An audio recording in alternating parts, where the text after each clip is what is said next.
सबको जय मसीह की। आप सबका स्वागत है डिवाइन ट्रूथ राजेंद्र कौर पे, जहां हम मिलते हैं खुदावंद के जीवित दर्शनों के साथ। हमारा आज का वचन है उत्पत्ति 4 उसकी 9 से 12 आयत में लिखा। तभी हवा ने कैन से पूछा, तेरा भाई हाबिल कहाँ है? उसने कहा, मालूम नहीं। क्या मैं अपने भाई का रखवाला हूँ? उसने कहा, तूने क्या किया है? तेरे भाई का लहू भूमि से मेरी ओर चिल्लाकर मेरी दुहाई दे रहा है।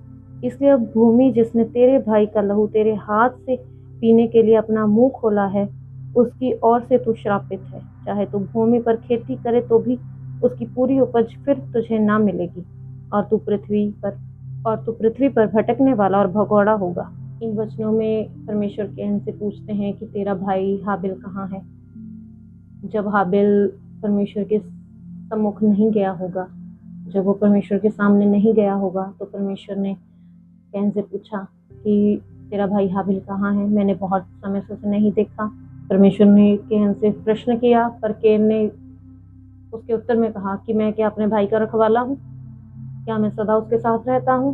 उसने कहा, मुझे नहीं मालूम कि वो कहाँ है, मैं उसका रखवाला नहीं हूँ। तब परमेश्वर ने कैन से पूछा कि तूने क्या किया है? तो खुदाबंद ने उसे प्रश्न किया कि तूने क्या किया है? खुदा ने कहा, तेरे भाई का लहू भूमि से मुझे चिल्लाकर पुकारता है, वो मेरी और दुहाई देता है।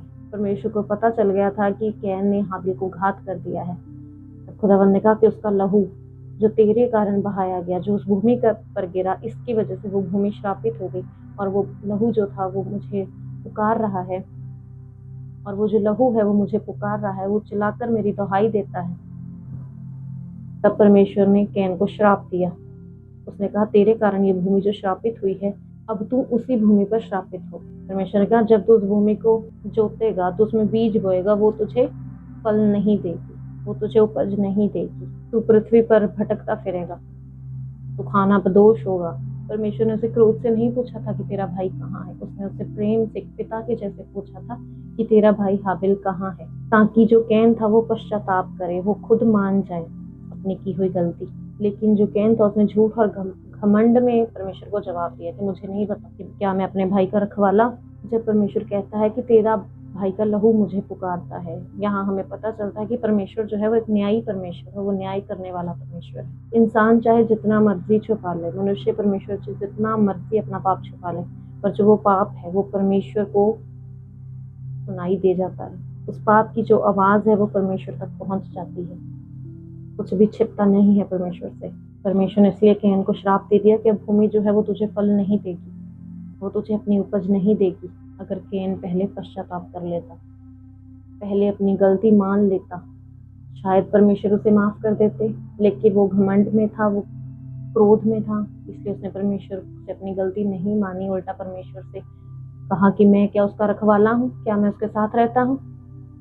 तब परमेश्वर भी क्रोधित हुए और उन्होंने उसे श्राप दिया। वो पाप के कारण कैन अपनी स्थिरता खो बैठा, वो भटक गया और वह अस्थिरता में अपना जीवन जीने लगा। आप सोचें, अगर आप परमेश्वर से अपना पाप छुपाते हैं, तो क्या आपको लगता है कि आप अपना पाप परमेश्वर से छिपा लेंगे, जिसने सृष्टि को बनाया है, जिसने आपको और मुझे बनाया है? नहीं।